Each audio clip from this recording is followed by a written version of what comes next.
Alizet is vir my, sy het 'n plaasagtergrond, so ek dink dis miskien so effens 'n voordeel, want sy kan bietjie meer relate met wat op 'n plaas gebeur.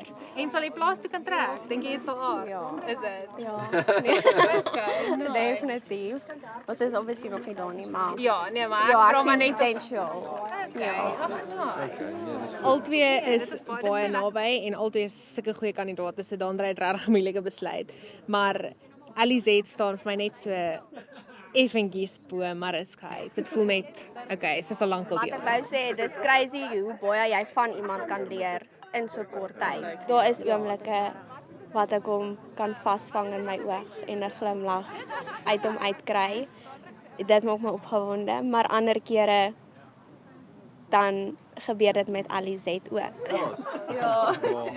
Ja, ek dink is twee pragtige meisies. Mariska vang bietjie my oog. Ek dink is omdat sy so baie borrelende persoonlikheid het en ek dink ons klomp vrouens is maar almal wat in die familie is maar almal baie loud. Goeie. En ons love dit om te kuier. Nog een. So nog een sal nie saak maak nie, maar ek weet nie Alizet het vir my 'n sagtheid rondom haar.